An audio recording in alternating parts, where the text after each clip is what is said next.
Hello, my friends, and welcome back. Thank you very much for being with me again today.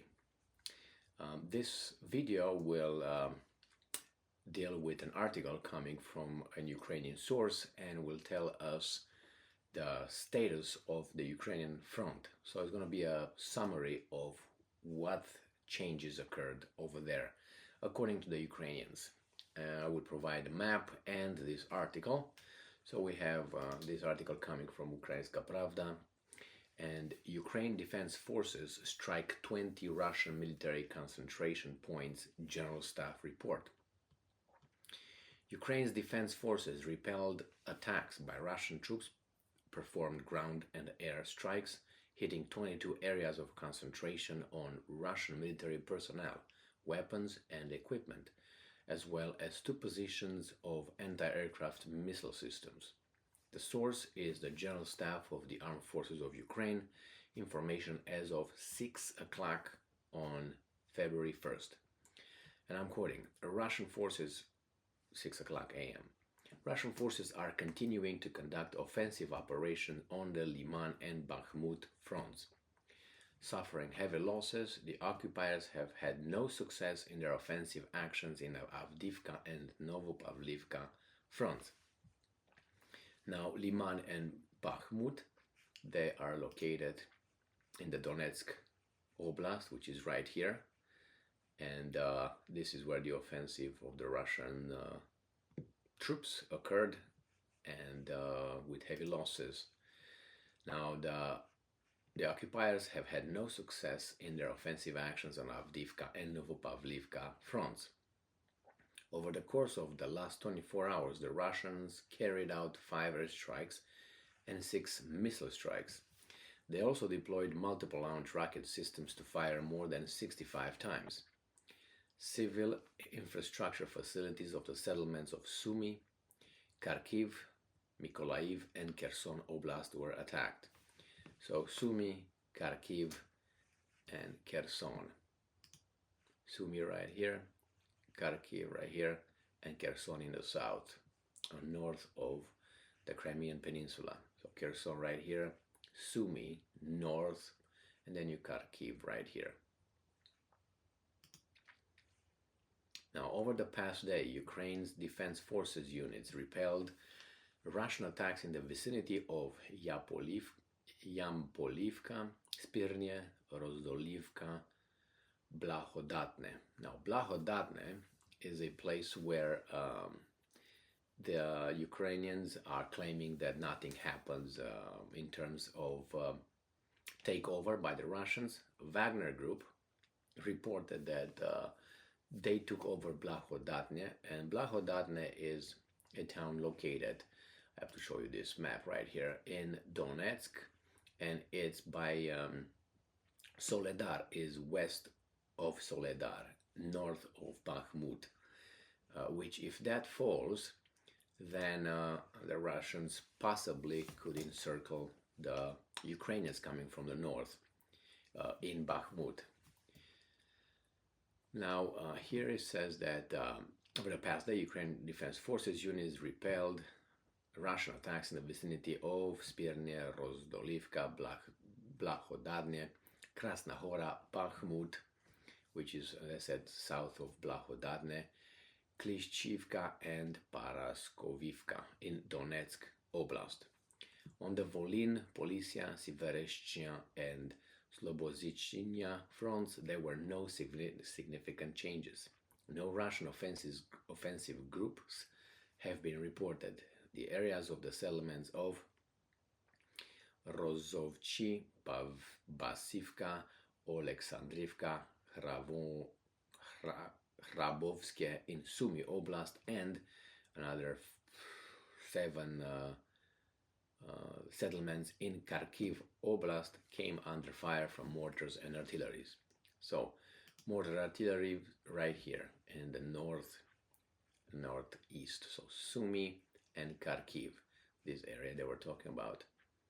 And we go probably down in Kupiansk front. Russian forces attacked positions of our troops near Ivanivka, Kupiansk, Kislivka in Kharkiv Oblast, and then 2 more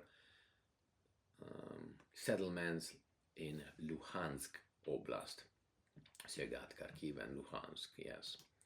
So you got Kharkiv and Luhansk. They go down with front when they report this summary of whatever happens, the developments on the front. They start Sumy, Kharkiv, they go Luhansk, Donetsk, Zaporozhye, and Kherson from north to south. Now on the Lyman front, Novoye Horivka, Nevske, Chervonopopivka, Kremina, and Dibrova in Luhansk Oblast. So the Lyman front in Luhansk came under Russian fire. On the Bakhmut front, that's where really Lyman and Bakhmut, they mentioned that the Russians are losing a lot of personnel or losses, bigger losses, but they are trying to advance.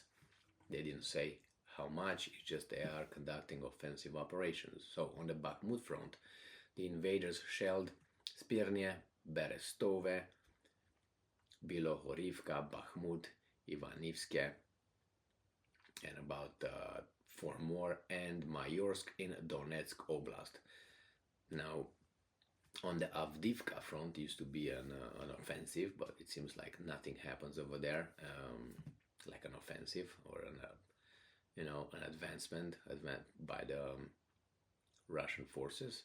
On the Avdiivka front, Berdych, Tonerne, and another 5 settlements were shelled. On the Novopavlivka front, the settlements of Volika, Novosilka, and about Vuhledar. Now, Vuhledar seems to be another hotspot now. They don't talk about it too much, but it seems like the Russians are upset about it because supposedly they are not advancing or not doing anything that the Russians should be proud of, according to the Ukrainians in other articles that I read.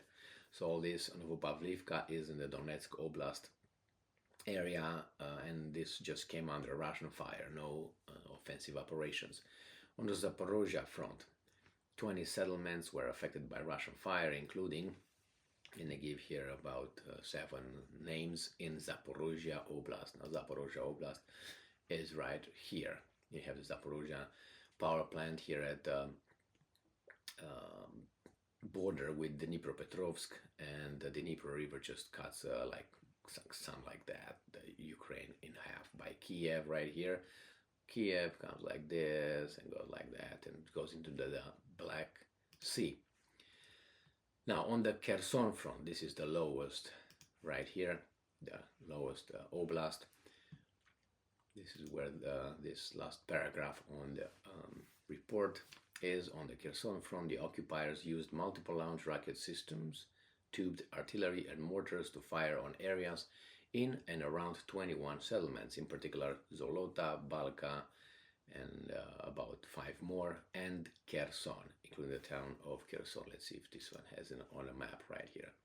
So this is Kherson. All right, now, obviously there were casualties among civilians, nothing about any military casualties or nothing like that. Ukrainian aircraft carried out 9 strikes on clusters of Russian military personnel, weapons and equipment, as well as 2 attacks on their positions of anti-aircraft missile systems. Ukraine's rocket forces and artillery units struck 13 clusters of Russian military personnel, a command post, and an ammunition storage point. So, not much of a development over there. It's mostly shelling by the Russians. The Ukrainians claim the Russians are conducting offensive operations in Lyman and Bakhmut, nothing in Avdiivka and Novopavlivka, which used to be locations where, or fronts where the Russians used to conduct offensive operations. It seems like that died as of now. But another development that both the Ukrainians and the Western media was talking is imminent offensive of the Russian military. Sometime, they say now, between now and the 24th of February, which would be a 1-year anniversary of, they call it anniversary, of the start of this BS in Ukraine. So this is it. Just a general summary of the whatever developments are on the front. Thank you very much for being with me again today. Stay strong, stay smart, look for the truth, and be just.